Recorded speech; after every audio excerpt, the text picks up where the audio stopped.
This show is powered by BL3P, the Lightning-enabled European Bitcoin exchange. Connect the world.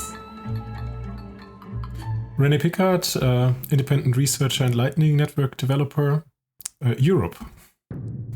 Have you ever been in a situation where it was better to call Saul Goodman? Probably. Janja Garnbret became the first ever female Olympic gold medalist in the sport climbing and is widely regarded as one of the greatest competitive climbers of all time. Do you know she won her first international title in the lead competition at the age of 15? I thought so, yes. I prefer chicken tikka masala over Frankfurter Wursten. Yes. Can people buy the book Mastering the Lightning Network with Lightning? Maybe? If the Lightning Network wants to compete with the Boomer WhatsApp networks, as Jack Mallers likes to call it, it has to be way better than it. Do you think the Lightning Network is still too unreliable to achieve this? Yes. We heard you also like to disc jockey. Do you prefer to use vinyl over inserting a USB stick? No. Code version 2.0 is a 2006 book by Harvard Law professor Lawrence Lessig, which proposes that governments have broad regulatory powers over the internet. The book is an update to Lessig's book Code and Other Law of Cyberspace. Did you have the time already to read part 2? Unfortunately not. I prefer to hike in Norway rather than Germany. Yes. 12 Angry Men is a 1957 American courtroom drama film directed by Sidney Lumet. The film tells the story of a jury of 12 men as they deliberate the conviction of acquittal of a teenager charged with murder on the basis of reasonable doubt. Disagreement and conflict among them force the jurors to question their morals and values. The movie is nowadays seen as a classic. Do you know it never won an Oscar? No. Are you Satoshi Nakamoto? Are you? Welcome to the Connect the World weekly podcast. I'm Edward. And I'm Stef. We are ready to take you with us into the beautiful world of the Lightning Network. Enjoy the ride.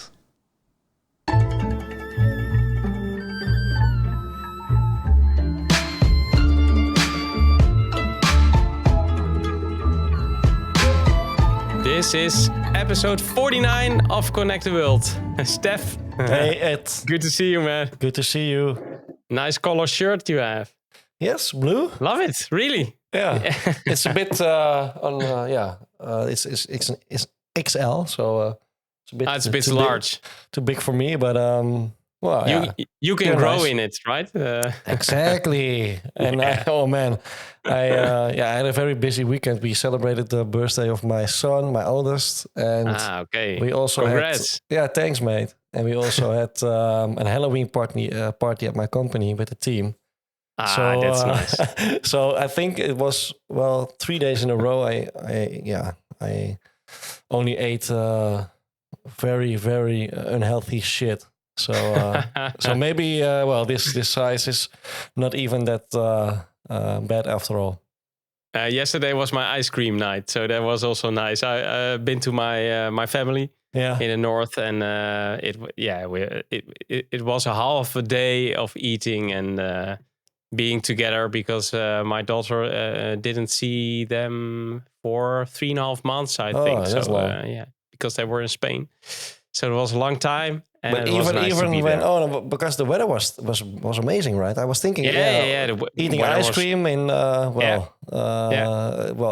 almost November. So, but this was a really weird week because the 28th of October was the most warmth day of that day of the year. So it never happened that it was that warm. So that's strange. Mm-hmm. But we see strange things happening lately. So this is normal now. I didn't have ice cream, but no, but we had the Halloween party was amazing. Awesome. Me and my wife, we were all dressed up.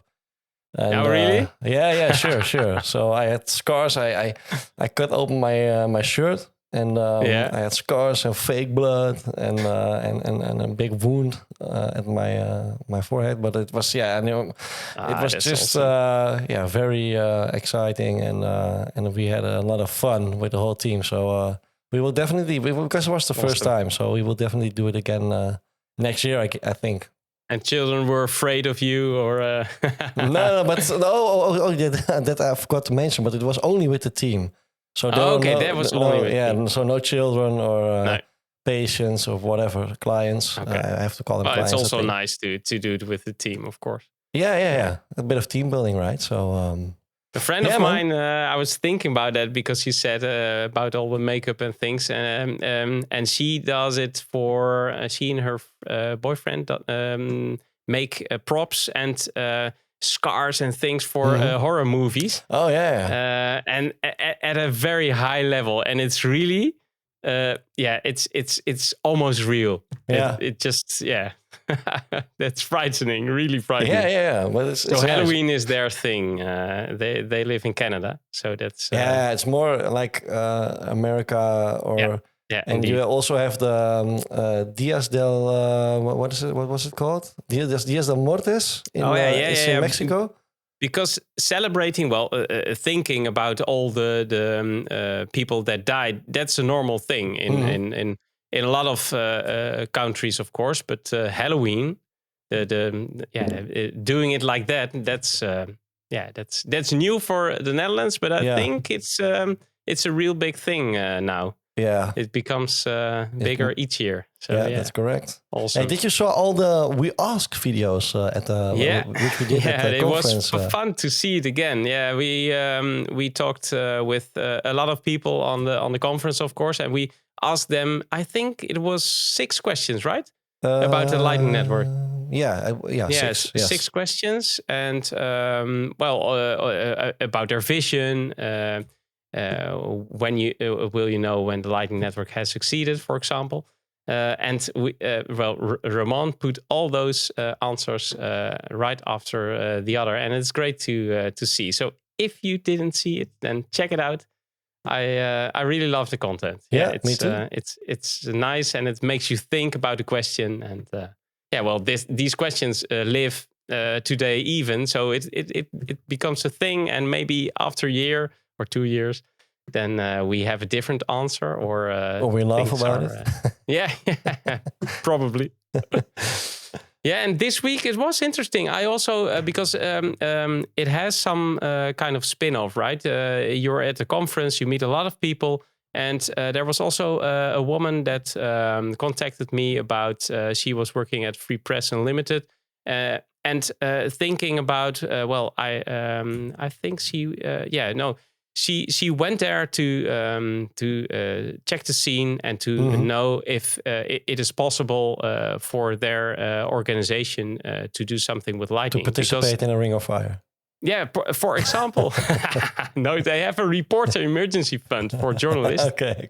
So I was immediately thinking Ukraine and other parts of the world, of course. They're cut off from regular financing options. And Lightning is, of course, very interesting. So we just talked about it, and the guys from Geyser, I pointed her to them, and perhaps they can help, of course. So cool. That's I really love those things, because it's the real use case, right? Sure. Yeah. Not only kind of for Lightning, but especially for Bitcoin. Yeah, why Bitcoin especially for Bitcoin. Yeah. Indeed. Yeah. So that's awesome. Yeah. Nice. Hey, and have you already upgraded your node? I was thinking about it. Maybe we should do it together. Trick question. Yeah, I run Umbrel now, and it works. But I'm very interested in upgrading to Raspberry Blitz. So just try it, because we also have to connect the world node, and it's also Raspberry Blitz, and it's fun to experiment. So it doesn't matter what you're running, but I'm interested also in how easy it is, if it works. Also for people, who are not that into Lightning, to have the LND folder and change it to another physical machine. That's those things are frightening, right? Yeah, and sure. I helped also the other day another person with this umbrella node, and I think it's nice to be able to help if you run it yourself too. So that's what's holding me back. Yeah. So I'm also I think, thinking about upgrading or switching is maybe a better way to say other it. hardware, right? Or well, yeah, but I my time is so limited, mate. And that's I'm also that's not. the thing. Yeah, and I'm also not very technical. So man, I just need to have time and have the guts to switch to Raspberry Blades. But I heard it's very easy to just switch from Raspberry Blades from Umbrel using your the hardware you already have. So so the same hardware, just change the SD card, and then you're ready to go. Well, yeah, so I think I will start there and then see how it goes, and then maybe I can switch to a more robust hardware in the near future. So indeed. Yeah. So hey, and who do we have today, Edward, at the show? I'm very excited for this. Very excited because this week we welcome Rene Pickhardt, and I did the Chaincode Labs Lightning seminar, and that's I knew the name Rene Pickhardt, but when I needed to read the book, then it really started. And he's a data scientist for people who don't know him, a consultant and co-writer. That's what I mentioned of the book Mastering the Lightning Network, and that book is a real must-read. And he's constantly working on open source work, researching on Lightning, and that's super important. Yeah. And, we're going to talk with him about all the necessary research that needs to be done on the Lightning network still. And that's very important. He's a real researcher, we found out, right? Yeah, indeed. Cool. Okay, so let's first have a little talk about the statistics of the Lightning Network and about our Rings of Fire community, and then the second part will be with Rene. Conectado Lumia. So this week we added 28 million sets. We are now at 45.43 Bitcoin in total, with around 1,491 members participating in over 199 rings. So I think next week we can celebrate our 200th ring, right? Well, I made a mistake, Stef. No, do we already? Sorry, the amount of Bitcoin is right, so that's good. The members is wrong, and the rings are wrong. So we're now at ring number 201. Yeah, I'm going to change it now for you. Okay, come on, let's cheer. Let's cheer. So. This is the episode. We're above 200 rings, and that's really crazy, man. A crazy number. I mean, think about it. More than 200 rings. 201 rings, and then approximately 6 to 8 people in a ring, and all the liquidity, man. I mean, and I need to say, because obviously. Not all participants are able to keep the channels open for very long. So sometimes they switch to another node, or sometimes they can have all kinds of reasons to shut down the channels. But very recently I also saw because we keep open all the subgroups for the rings, and then sometimes people asking, "Hey, everything fine?" And we can they help each other. We can with a very simple command, I can see which channels are still open or which channels are already closed within a ring. And I must say, a couple of the very first rings we did, also in that rings, there are a lot of channels still open. So. Yeah, it's very nice to see that a lot of people still keep those channels open and make very use of the rings that we open. So. And I think the use cases are just even more each time. So having a node, if you already run it, it becomes more fun each week. It really does. Sure. Yeah. The Lightning Network, if we look at it, then we are now at block height 761,100. And we changed to amboss.space for our numbers, because they also have the statistics on their website. So we're looking at their numbers. So it's a bit different this time when you compare it to the last week. But we're just gonna mark this day to have the new numbers going up, of course. And we so we talked to Thomas, and they said that they update it every hour, right? So the numbers on emboss.space are I'm really up to date, almost live. And why did we change? Because emboss.space, we visit the website very much, of course, because our community is also on it, and we also use it within the Rings of Fire to look up info about the nodes that are participating. So we really recommend using Magma next to our Rings of Fire, of course. That's a really interesting. And they have a very small banner at the top of the website, which stated all the statistics of the Lightning Network. So why not we thought, well, let's use that, right? Of course. Yeah. So if we look at those numbers, we're now having 16,958 nodes with 5,220 Bitcoin in the network. That's a big difference than last week. So but, I mean, we're just checking these numbers. From now on, it will be more realistic from every week that we keep track of it. So, the value of 1 million Satoshis is $203, 206 euros, and 1,482 Chinese yuan. Conecte o mundo. And then some highlighted news updates from last week brought to you by the Daily Moon. Our friends there put a lot of small articles online on our Telegram feed and Twitter feed. Let's start with one that's very interesting. Synonym. We talked to John Carvalho on Bitcoin Amsterdam, Stef. That was nice. Yeah. And they also have been to the conference, the Plan B Forum conference in Lugano. And they there launched a range of new products, services, and protocols to help with Bitcoin hyper-Bitcoinization.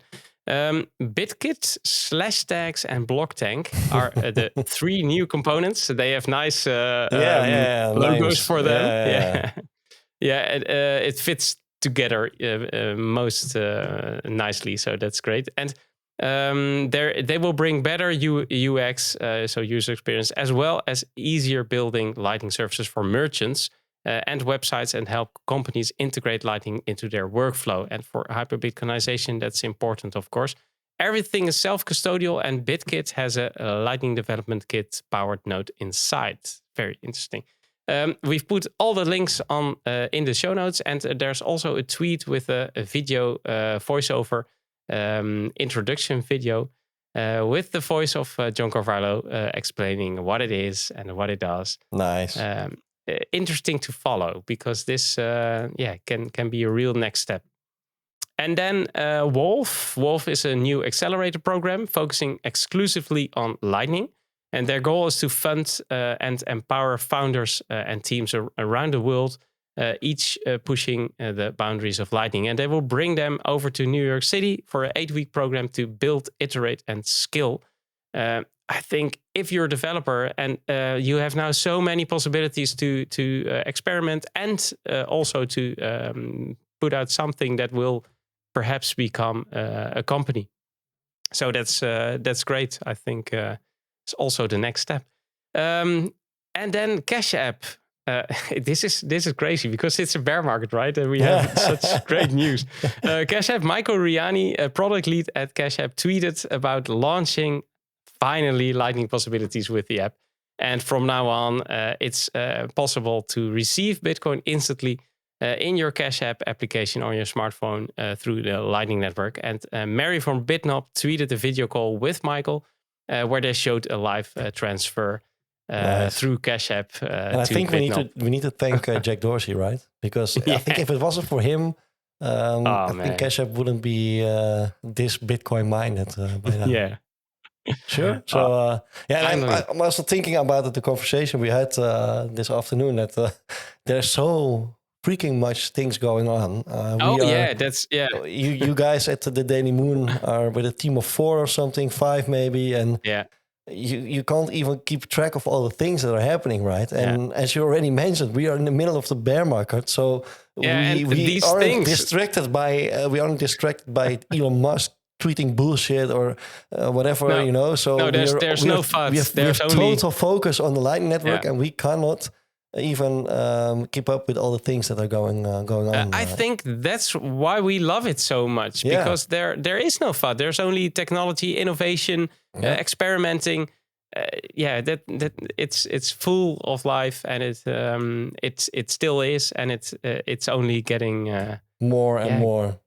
Yeah, indeed. So, do you want to read more and stay up to date about everything related to Lightning? We do our best to keep you on track with all the news and updates. Head over to tdm.news and follow the Daily Moon on Twitter or Telegram. Connectez le monde. Yeah, and then have a look at the Rings forecast. If you didn't see our Satoshi Radio Rings of Fire workshop at Bitcoin Amsterdam yet, then you can look it up on YouTube and our special Amsterdam playlist, of course. Because Edward and I are explaining exactly how everything works within the community. If you're maybe eager to join but haven't decided yet, you can just check out the explanation we gave there. The workshop we give there, and maybe we can pull you inside our community, right? So we had we had a pretty easy week, but it wasn't that easy. We balanced only one ring, but it was a very, very tough one, and we opened 4 new rings, so it wasn't that easy after all. It was still a bit busy. But we have balanced the 52nd 1 million Satoshis ring, and this was a real tough one. We agreed on a date and time, and first timer Frodo or Willem did his job, made sure everything looked good, but when he tried to build, the problems appeared. And this was very sadly because Willem, he's a very well-known community member of Satoshi Radio, but also the Satoshi Radio Rings of Fire. And he said, I want to try it once. And he now had put himself in a position that he really volunteered for the ringleader, and so we decided to make him ringleader. But then we stumbled upon problems, so that was very unfortunate. But Martin was helping out. He's a very well-known ringleader. He balanced plenty of rings, so he had a lot of experience. But he also couldn't make the problems solve immediately. After some extra fee change to trigger gossip, suddenly Martin found an opportunity to build, and Willem still wasn't able to. So we decided to not wait any longer, and Martin blasted the ring. So thanks also to Frodo, Willem for the effort, and Martin for helping out and eventually balancing the ring. So within this ring, there were node operators from Taiwan, Norway, Holland, Germany, Poland, and Italy. Awesome. Well, thanks again. That was that. And let's go to the lightning notes. Yes, let's do it. 世界をつなぐ Change default passwords and use two-factor authentication where possible. And keep your software up to date. It's also very important. Please keep in mind that the whole Lightning network is very experimental. Software like MyNode, Umbrel, Raspberry Blitz, for example, and many others, and LND also, are still in beta phase. Don't blindly run terminal commands on your node if you don't understand them yourself, and especially when prefixed with sudo. And the last one is also very important. Don't use Satoshis that you're not willing to lose. So if you're not aware of all security considerations, then read into it. Educate yourself, read articles, ask for help in Telegram groups with high reputation like ours, and listen to podcasts and learn by doing. Otherwise, don't participate. Also, you can stay informed by following us on Twitter. You can find us at Satoshi Radio ROF. And follow our Lightning leader, Jonī Kyasshu. Join our Telegram groups, Satoshi Radio, Ring of Fire, and Connect the World. And check our website, satoshi.radio. It would be nice for you to be part of our Amboss community. You can find us there on Satoshi Radio. And like and subscribe to our YouTube channel. Use Podcasting 2.0 to listen to Connect the World. And you can check SAT trading for the current value. You can find all this information, of course, also in the show notes as well. All right, let's get on to the show. Conectează lumea. Okay, Stef, are you Satoshi Nakamoto? Come on. I'm not. But this is a nice one. Yeah. It just gives you the question back. Rene, welcome. Welcome, man. Yeah. We are really honored. I did my homework watching your podcast before. And you were thinking a year long, what will I answer? Oh yeah, there are several possible replies. Yeah. As Edward already mentioned in the pre-talk, that some people are saying, aren't we all Satoshi Nakamoto? And some people say that they are just Satoshi Nakamoto. So yeah, it's a pretty interesting question, right, Edward? Yeah, it will stay a question, I guess. Yeah, or perhaps it will one forever. day. It will forever. And I have also a bit of a stupid question, maybe for you, Rene, because you like to watch the series Better Call Saul, but did you also watch Breaking Bad, or? Yeah. Yeah. Which one of the two masterpieces do you like the most? So I'm definitely on the Better Call Saul side.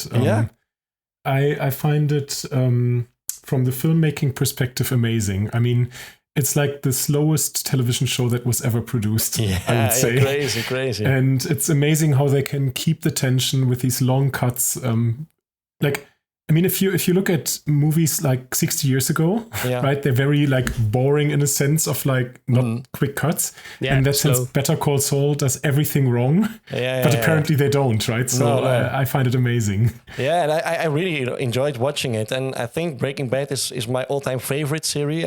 But I think, I will agree with you that Better Call Saul was maybe. Well, it may be even better because, just like you just mentioned, very slowly, but still very interesting. And what I also like in Breaking Bad is the episode that's called The Fly. You know that they have to catch the fly. Yes, that's very Better Call Saul style. It was like maybe it was there when they achieved the possibility to keep it very interesting when making a very slow episode. And they, what I also really like is that the story it fits, right, and I think that is so difficult to achieve that as a producer, and it really blew my mind that they really worked through the storyline of Better Call Saul, and maybe I'm spoiling now, but okay, guys, if you haven't seen it yet, spoiling for me because I didn't see it. You have to mute the next 10 seconds, but they worked through the end, and it perfectly matched, and I was like, oh man, this could be it could be so wrong in so many ways, but they did it perfectly. That's nice. Yeah. So they really delivered what you but what you maybe crave for. Maybe even it was even better than I could imagine. So that's nice. So yeah, man. So but I think I still go with Breaking Bad that I like more than Better Call Saul. Rene, I hope you don't care. Rene, we got a complaint of Laptop Man because he said that he couldn't buy the Mastering Lightning book with Lightning, and you said in the 10 questions you said maybe.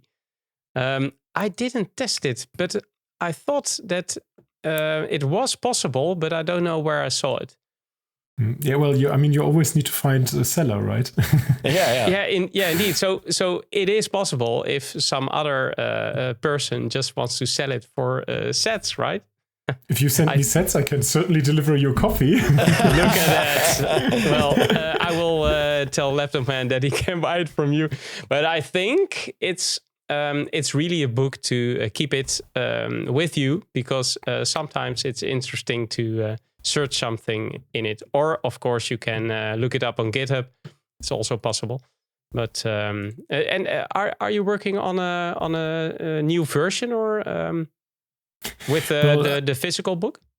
Yeah, so I have just helped a little bit to do the German translation. So there was a German translator, but I basically read the German version and looked if the translation was proper, which was an interesting thing to do because, it gave me after the book was out a certain time to reread the book and to see where it may have been already outdated, but also to recognize there are actually quite some pieces where in hindsight, I think we actually did quite a good job. So that's great. Yeah, because there's so many innovations and progression that it can change over time, of course. But I think it's an important tool for people who run and operate a Lightning node. So, Okay, no pressure. So I have to read it. Well, Edward is reading it. I'm still reading it. No. I'm. It's a long book. Yeah, it's a long book. I think for most of the people, the first chapters are really good readable. And I think if you read from the beginning, so before the chapters, you explain, of course, how you can read it and how easy it can be, also for not technical people. And you also there's also some chapters behind that give you the basis of the Bitcoin knowledge. And I think that's readable. But after chapters 5, then with some extra knowledge of watching some clips on some videos or something, that's even better if you know what you want to understand better. So I think combine everything and your eagerness to understand it, then you will succeed. So I mean, I would argue that learning in general is like a multifaceted approach, right? So I mean, first of all, curiosity and eager is motivation, like one of the most important things anyway. Absolutely. I mean, you can have a teacher and you can have an instructor, but by the end of the day, if you don't want to learn, you won't learn anything. Yeah. Right. And then of course, if you are curious, you will almost automatically start to collect bits and bytes from various places. So I would argue, I mean, obviously I've been able to write the book. So this means I must have been able to learn the stuff before the book existed, right? So it should be possible to do it without the book. Maybe you're different than most people. Yes. Well, I mean, I would argue the book is supposed to help people to make it a little bit easier. Okay. Maybe you are Satoshi Nakamoto then, Rene. Yeah, with all easy. Knowledge. No, but he's debating. But all jokes aside, but was it the first book you wrote, or have you had experience before with writing? No, so I think when I was 15 or 16 years old, I decided that once in a life I wanted to write a tech book. So it was kind of like a childhood dream to do that. Cool. But then, of course, the question emerges of like, what do you write the book about? Right? It's like, I mean, if you want to write a book about the C programming language, I mean, there is plenty of books, and why would your book create any additional value? So when I discovered the Lightning Network and I started helping out there, I basically at some point in time realized that at that time, a lot of people asking repetitive questions over and over again, having a lot of misconceptions because the bowls were not very accessible for like people who are not like super technical. And other than that, there weren't that many like educational resources. And I thought at that time, well, I'm still somewhat a beginner in this space. So maybe I can use my time of studying and learning the Lightning Network best to also provide educational resources to people. And the book was kind of like a natural answer. And then I remembered my childhood dream. And I was like, wow. Yeah, that's crazy. It comes that fits back together. Yes. Great. Yeah. And you also you work with Andreas Antonopoulos and Unamuna Usulkunt to write the book. But is it difficult to work with multiple persons at a book with this? It's like about a niche within Bitcoin, of course. So is it difficult then to work together to write it, or? Well, I mean, I've been working as a researcher for the past 10 years, more or less.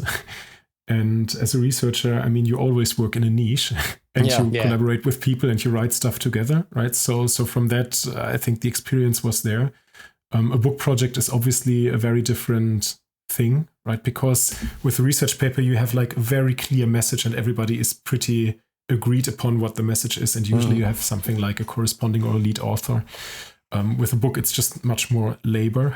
And you kind of like during the process have to discover of how do you depict this or not. So if you look in the second half of the book, the chapters, oh my gosh, we shuffled them around so often, right? Because it's really not clear. It's like what you explain first. You explain first how the channel works. Yeah. Because if you want to explain the channel state machine, you already use HTLCs, right? So then you start with routing, but if you start with routing and you haven't explained the channel, that's kind of like a chicken and egg problem. Right? So that costs us quite a bit of discussions and time and different perspectives. And I would argue having 3 different authors with 3 very different perspectives actually helped us to eventually come to a result where I at least can say I can live pretty good with that. Cool. And did you also had some help from maybe a more experienced book writer, or did you all do it by Andreas yourself? Antonopoulos is a pretty experienced book writer. Yeah. I mean, I'm experienced in writing research articles. He's pretty experienced in writing books. So I mean, of course, there's the publisher who eventually brings in copy editing, but I mean, that's at the very end of the process. So Oh man, can imagine that you work at the publisher and then you have to read this book and then maybe say something about it. Well, it's a freelancer who's doing this. I mean, the publisher also has probably some editor in there, but the copy editing is usually a freelancer from the outside being hired. Cool. Nice. Hey, we have all kinds of questions for you, Rene, but it has to be in the 21 minutes. Yeah, a lot. And also technical, but a message to our audience. Bear with us, guys. It will be a great episode. Sometimes maybe it can be a bit technical, but we will make sure it will be very, very understandable for you. So, and what we always do, check the show notes. All the links are there. Take your time, read, check movies, clips or something. And the good thing is you can play an episode multiple times, right? That's right. Okay. I do have the feeling that some of the questions themselves could already use 21 minutes. So yeah. The question we thought so. We saw them and we thought, oh, this is going to be difficult. But without further ado, guys, we just see each other again. That's right. Yeah. Are you ready for the 21 minutes, Rene? Sure. Yes, let's do it. Connecter le monde. Well, we start with Lightning Flow Control, Pickhardt Payments, and a lot of more things that go in depth. You wrote a blog article titled Price of Anarchy from Selfish Routing Strategies on the Lightning Network. And you investigated the cause of high drain on channels, which can result in higher depletion and failure rates for payments on a network. And we mentioned this article also in our news from episode 27, because you also supervised 2 students for the summer Bitcoin 2022 online summer internship. And they also critically reviewed the initial draft of the article. Let's start with with how you observed, measured, and computed all the data to research this topic. Yes. So, I mean, if you operate a Lightning network node, you automatically listen to the gossip protocol. So you receive data from the gossip network that is basically metadata about the channel graph. And I basically used this data to do all the experiments, right? So, I mean, it's basically a public data set that everybody in the world could have used. And what I did there is I looked at the predominantly existing pathfinding algorithms and looked if 2 random nodes would pay each other, across which channels would they route the payment. And then I could basically see, oh, look, on this channel, I see much more traffic going in this direction than in the other direction, right? For example, because the fee rates are not the same in both directions. And this I used to basically derive all these research results connected to it. Cool. Yeah, so this is all public data that you can, And you stated in the article that selfish routing strategies predict stronger drain on channels, payment failure, and lower network reliability. Well, Lightning node operator Zero Free Routing uses liquidity ads to charge fees to nodes that need inbound liquidity, but does not take a routing fee to forward payments. He incentivized liquidity ads for LND by adding a high bounty for developer who adds liquidity ads to LND. Do you think that moving the fee market away from charging fees could be part of the solution? So that's a tricky one, right? Because it's hard to know what the question is or what is the problem that we're seeking a solution for, right? In general, I find the idea of zero-fee routing very intriguing to say, well, people are already paying for liquidity, right? And for the node operator, it's much more reasonable to basically get paid ahead of time instead of hoping that there will be traffic. I am not sure if the full dynamics of the Lightning network will emerge to not having routing fees anymore. I think there are cases to be made for having routing fees. But I certainly like the approach and the dynamics that emerge from this. But yeah, I mean, the game theory of routing payments and the game theory of sending payments, both, I think, is not fully studied and understood yet. Mm-hmm. So we don't know the dominant strategies and the Nash equilibria and everything. So yes. Okay. So we need more work on that side. Yes. Yeah. So I don't know the answer to your question. Okay. It's in a giant test, right? We must have more data. So and attempting. I'm not even sure if it's more data. It's we need to understand the problem better that we're trying to solve. Okay. And right. I mean, currently it's very opinionated. Some people think we have to do it this way or we have to do it that way, right? But what I'm saying is we need to really understand properly what we are doing, and then we maybe find the solutions. Is this also due to, or does it change with the amount of adoption right now? So we have perhaps in 1 year a lot more adoption. Then the whole situation can be different with the Lightning nodes and the routing and the fees. See, so that is already the problem if you discuss something like this with a researcher, because I would ping the question back to you and ask you, what do you mean by adoption? Right? Is adoption more people using? Is it more users on the Lightning network? Is it more liquidity on the network? Right? I mean, these are two very different things, and they might relate to each other, right? Yeah, that's right. I would argue, as of right now, we have pretty little adoption, from all I can tell and from all I can hear.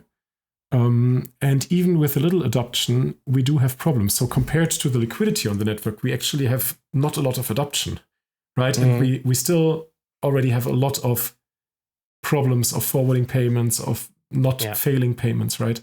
So I think it's not so much about the users, it's more about the developers and the software being smart in making good decisions. Yeah.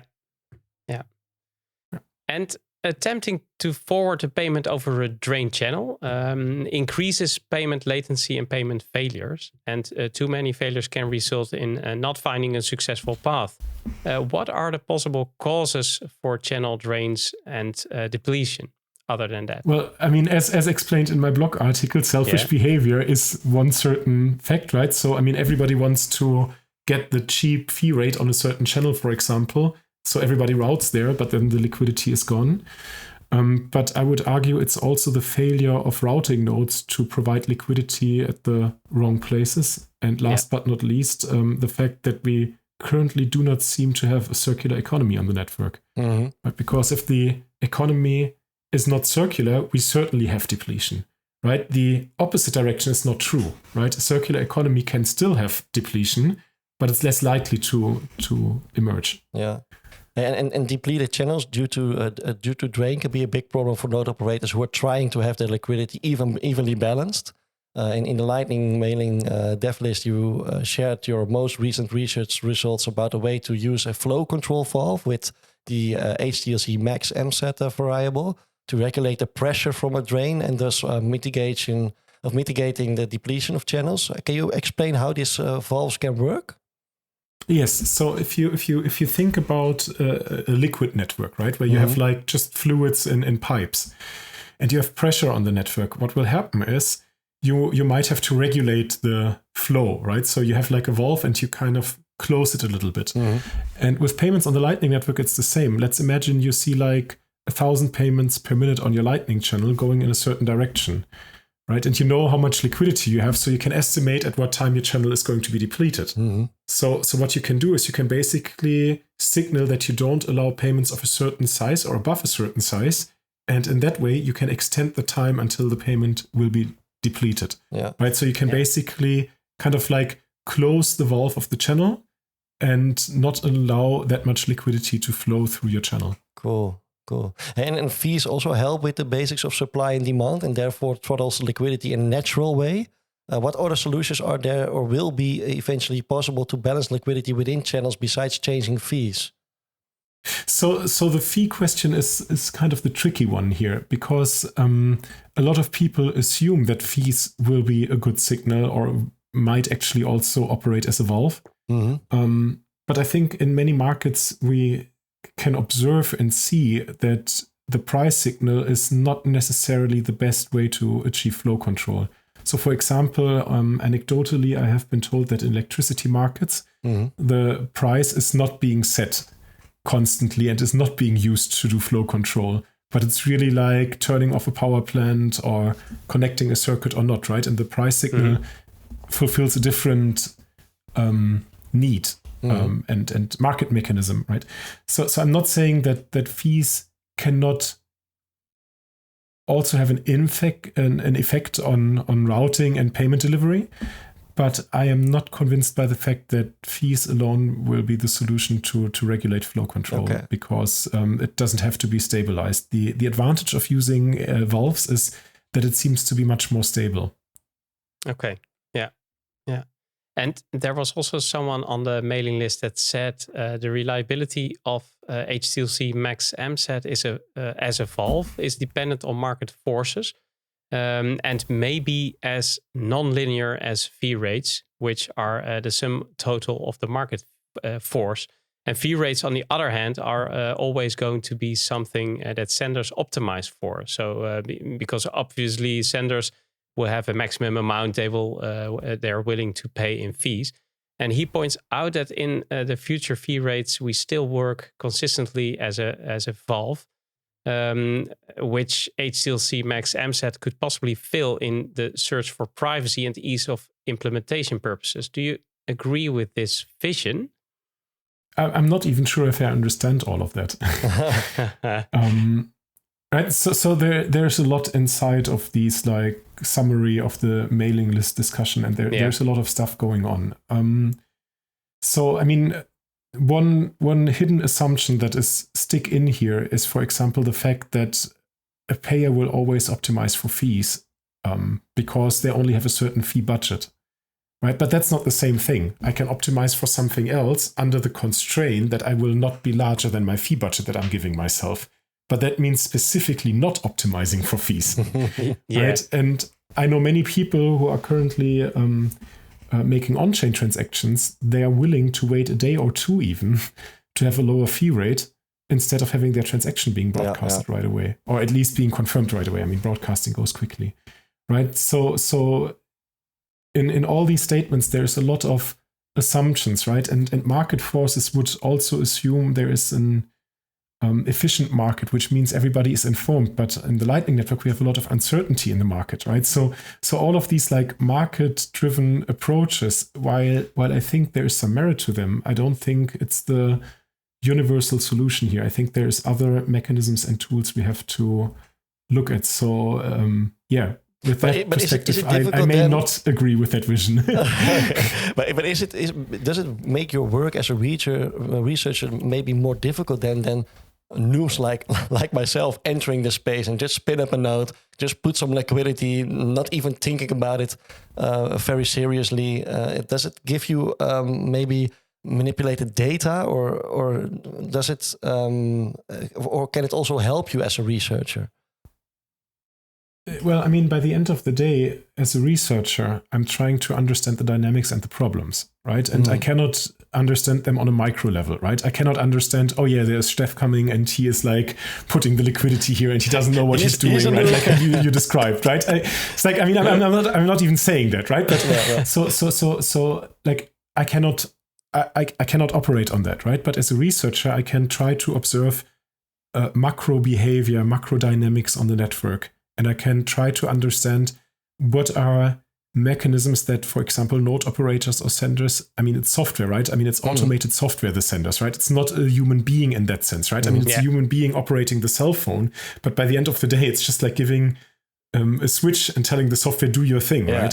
So the software should be smart, right? So we should basically find ways to operate with the uncertainty in the Lightning Network to create a good user experience. And a good user experience is low failure rates, low latency, quick payment success, high reliability, right? These kinds of things. Yeah. And as a researcher, I can obviously, independent of your individual behavior, try to map this to a certain problem space and see how people have solved these questions, right? For example, in traffic routing or in flow networks.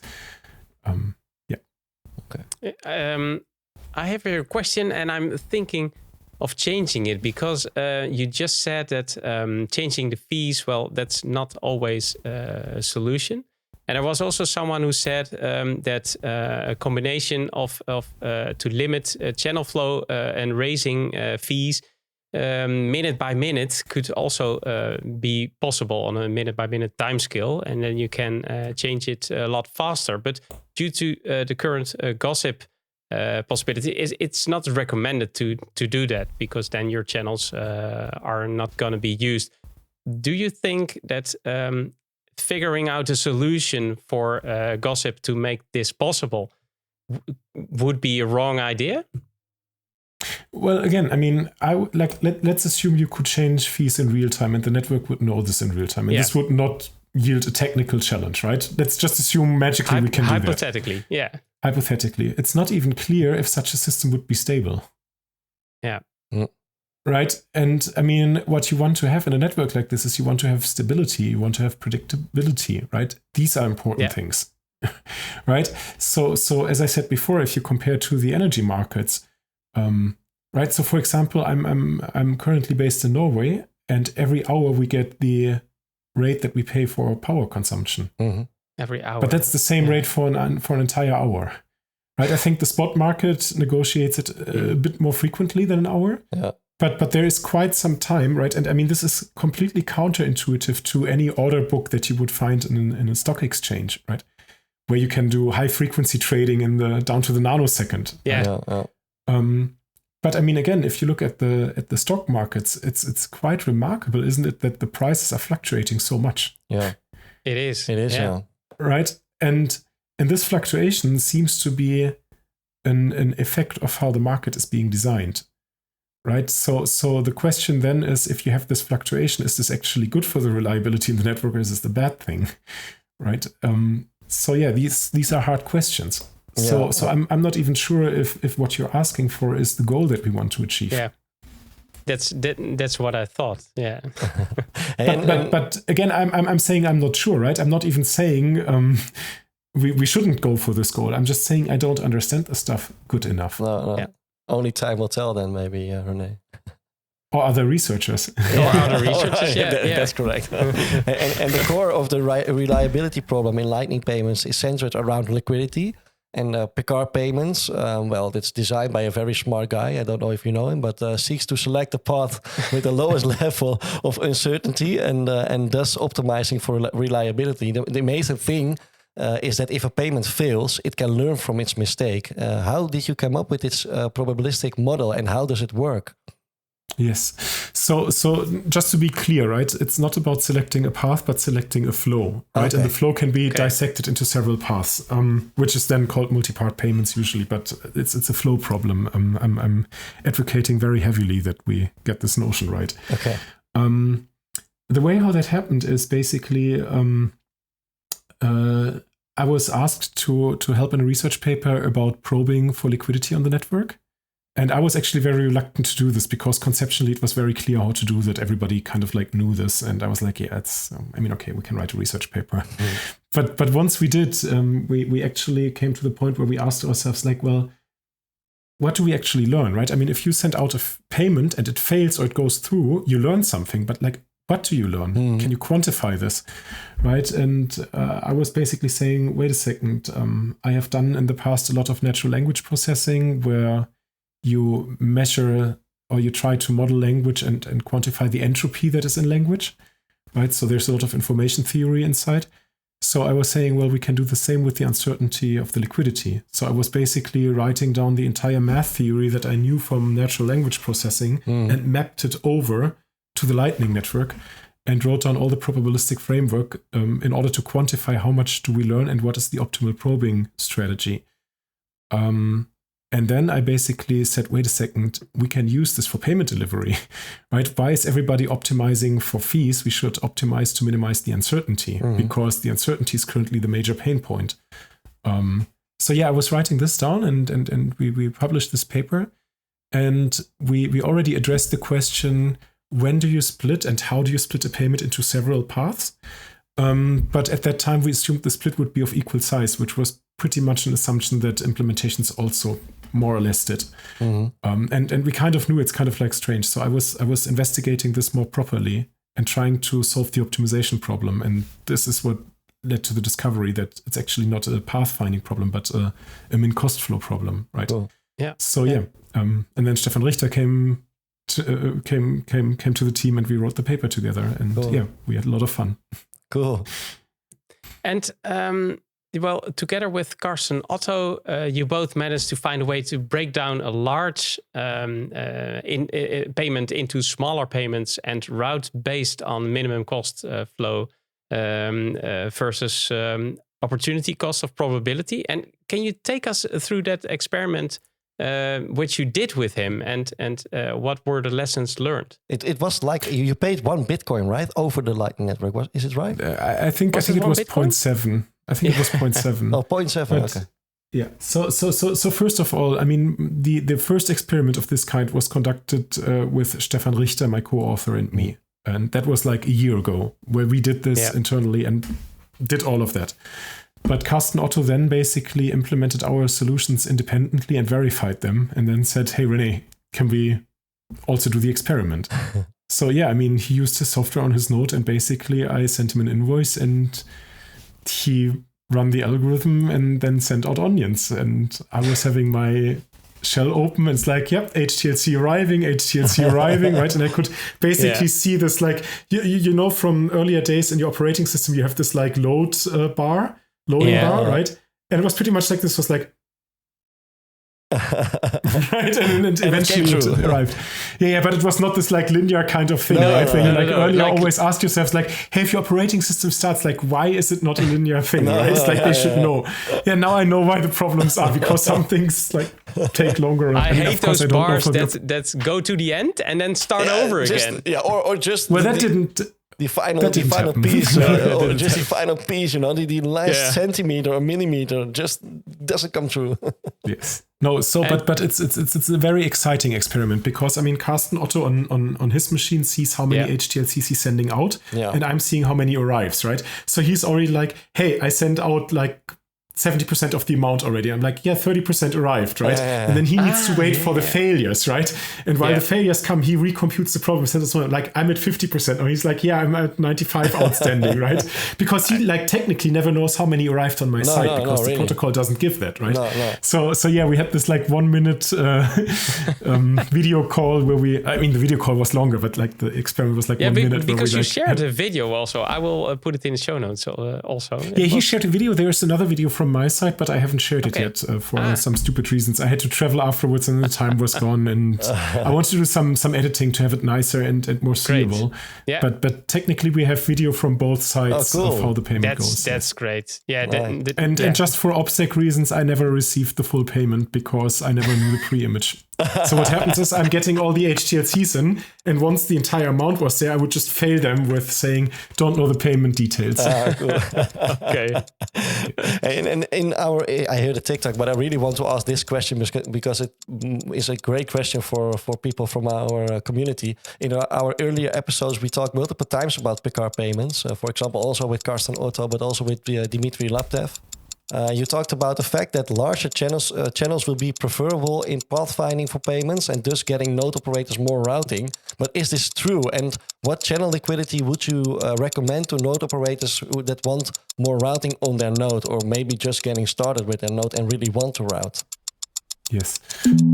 So in general, it is true that when you do Pickhardt Payments, that larger channels are slightly more preferable than smaller channels. I have an open issue where I basically show a graph with relation to the fee rate, how large of a channel you can select. But there's many more things that are obviously relevant to the routing question. The main reason is liquidity is interesting, right? I mean, everybody searches for liquidity when they want to deliver a payment, right? And if you just have a lot of liquidity, right, the chances are higher that you're being used, right? And everybody's going to be selfishly going for this. The question of how large your channel should be is a whole different question, and that depends on your goals, right? Like, what do you want to achieve as a routing node operator, right? Maybe you don't want to even route that much traffic. Maybe you want to route a few high volume payments at a very high rate, right? So I really cannot tell you what channel sizes you should choose, with whom you should open your channels, and what you should do. And to be frank, I think at this point nobody really knows that. No. But the real small channels, I mean, within our Satoshi Radio Rings of Fire community, the liquidity that we organize within the rings that starts with 500K. Is that this is really small, but this is also for the more the node operators that just getting started, just to get to know with how everything works. But is this too small to be able to route, or what do you think about that? Well, I mean, technically, you can route on a 10,000 Satoshi channel, right? And if you do something like probabilistic payment flows properly, and you use valves properly, I mean, by the end of the day, maybe the valves will be actually much smaller than 500,000 Satoshis, right? So somebody having a channel like this can still once in a while route a payment, right? So it really depends on the entire dynamics by the end of the day. And of course, again, it depends on what you want to achieve. So if I operate my own Lightning node because I once in a while want to pay somebody and want to receive money, I don't need large channels, right? And those channels are still on the network. If somebody decides they want to try to route through the network and I can help them, well, I'm happy to do that. Right? So, yeah. Cool. But you don't really need them Well, we had a lot of more questions. I know. But, well, some other time, it would be great to welcome you again. And then we can discuss the rest. Would love to, Rene. Yeah. Yeah, happy to repeat that. O mundo. And luckily, we still have one question left for you, Rene, from our previous guest. And his name is Soft Simon, and he's a full stack developer and creator and co-founder of the open source Bitcoin Explorer mempool.space, which I think everyone... And they also have a Lightning Explorer nowadays. They added. And we talked about it with him. Showing us that all the Lightning nodes run on hosted infrastructures by Google and Amazon. Well, I asked him that question, so that would be interesting to hear back. You have to. The episode isn't released yet. So, sorry. You have to wait for it, Rene. But it is really a nice episode, if I say so. But Edward will play the audio file of his question, and then you may answer it. So I will ask Rene, let's say in 10 years from now, will average people be able to have Lightning channels, or will all people, like regular average people, use Lightning custodially, or will they use non-custodially? So the Lightning network is an open protocol. So of course, every person in the world will have the possibility to have a payment channel. That being said, I assume a lot of people may not want that, because it's work for them to do in the same way how it's work for them to operate their web server, and they much rather use a social networking site or a blogging site to have somebody else do the job for them. But the idea of the protocol is, as an open source protocol, is that sure, everybody has the ability to do this and to join. Cool. All right. Next time we have a new guest, and her name is Noor El Huda El Bawab, and she's a contributor for BitcoinArabic.org and working for Gather Money to co-organize Adopting Bitcoin, the Lightning Summit held in El Salvador. And we also want to ask her a question from you. Do you have a question for us? Assalamu alaikum. My question is, the Adopting Bitcoin conference in the first version had mainly international speakers. And there at that time I could understand this because the Bitcoin law was new to El Salvador. But now it's 1 year later and I went to the website and I still saw mainly international speakers. So I'm wondering why it is so hard to attract speakers from El Salvador. And are you happy with how that is going, or do you see there is something that should be changed? Cool. That's a nice question. Maybe some of them immigrated to El Salvador. You never know. True that.